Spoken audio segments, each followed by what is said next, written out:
Matapos nga nilang matalo sa Dubai game nila kontra sa SMB, ay bumagsak sa may 9th place ang Barangay Ginebra ngayon na may 1 win at 3 losses sa standings. Kaya't nababahala nga ang ibang fans ng Ginebra na hindi sila makapasok sa playoffs. At dito nga ay pwede nga nilang i-trade ang sarili nilang draft pick dahil nasa kanila naman ang first pick ng Jeep. Kaya't narito na nga ang mga trade targets ng Barangay Ginebra para tulungan sila ngayong Philippine Cup. Top 5, Mikey Williams. Si Mikey nga ay 2 PBA season nang hindi naglalaro sa PBA. Kaya tinrade na lang siya ng TNT sa Converge last PBA 49th season. Pero gaya ng ginagawa niya sa TNT, ay ganun din ang ginagawa niya sa Converge na nagpapatas siya ng sahod niya. Kaya't hindi nga nila siya ma-sign ngayong PBA 50th season.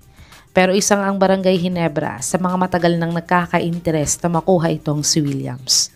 Kaya't kung i-offer nga ng Ginebra ang sarili nilang 51st first round draft pick sa Converge, ay baka pumayag na sila na i-trade si Mikey sa kanila. Si Williams ay nag-average ng 16.1 points, 0.8 steals, 36% 3-point shooter, 63% free throw shooter sa kanyang last PBA 47th Governors Cup averages.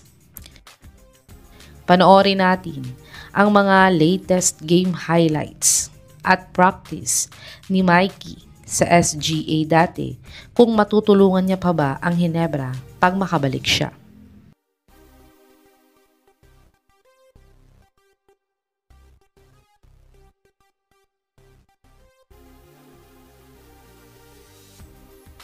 Top 4, Greg Slaughter. Gusto na ngang makabalik ni Slaughter sa PBA ngayong PBA 50th season. Kaya siya ay nakikipag-usap sa new PBA team na Titan Ultra na may hawak ng PBA rights niya. Pero mataas nga daw ang hinihingi niyang sahod at incentives sa team, kaya't willing daw silang makinig sa mga trade offers ng mga team ngayon para kay Slaughter. At humingi na din siya ng sorry sa dati niyang boss sa Ginebra na si Boss Al Francis Chua.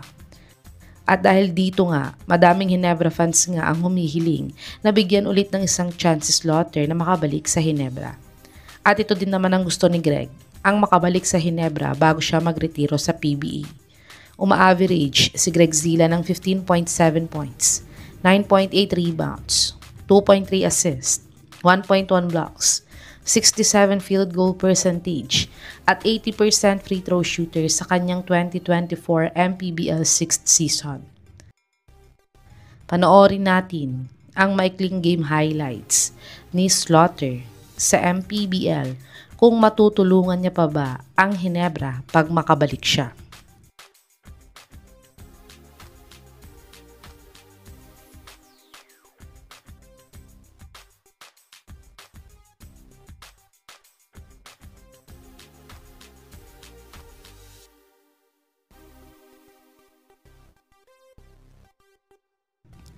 Top 3, Bong Quinto.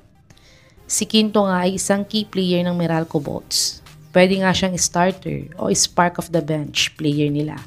Kaya't last off-season nga ay sinubukan nga ng Ginebra na i-offer si Ahan Misi sa Meralco kapalit ni Quinto. Pero di nga pumayag ang Meralco sa trade na to dahil humihingi pa ng pick ang Ginebra dito. Ngunit, kung ititrade nga nilang sarili nilang pick sa Meralco, ay baka pumayag ang Meralco na i-trade si Quinto sa kanila. Si Quinto ay nag-average ng 11.4 points, 6.8 rebounds, 4.2 assists, 0.4 steals, 18% 3-point shooter at 79% free throw shooter sa kanyang ongoing PBA 50th Philippine Cup. Panoorin natin ang isa sa mga best game highlights ni Quinto sa Meralco Bolts kung gaano nga ba siya kagaling na player.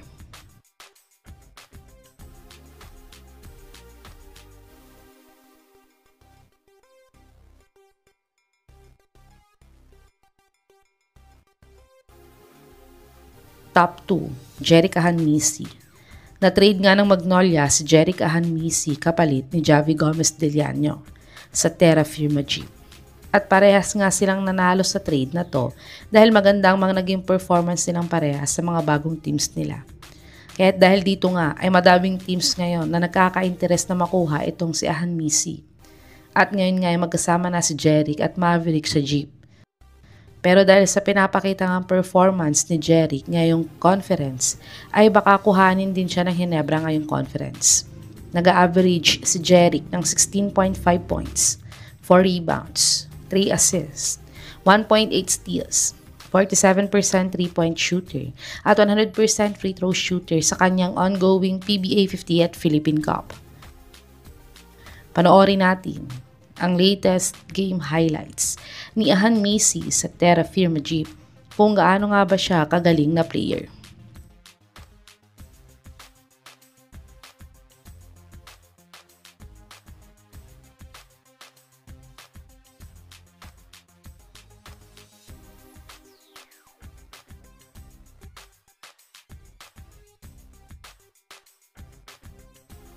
Top 1, Kevin Abueva.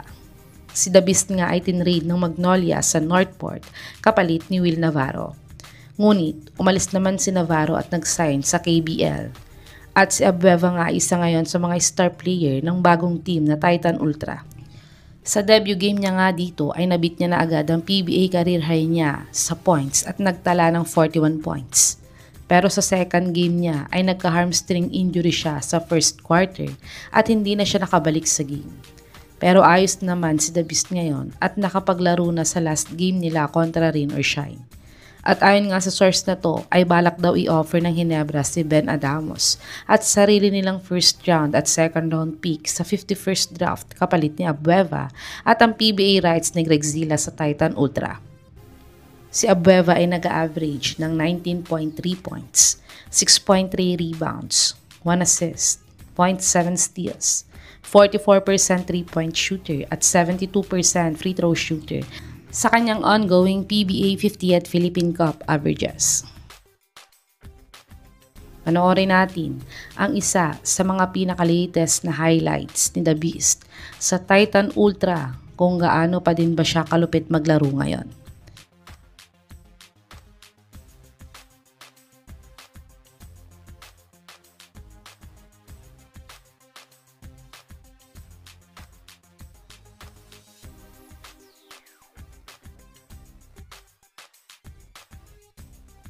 Ito ang mga top 3 target players ng Barangay Ginebra na maaaring makatulong sa kanila na umangat sa standings at makapasok sa playoffs ngayong conference.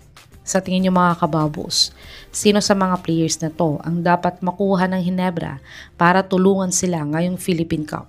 I-comment niyo na po yan sa baba.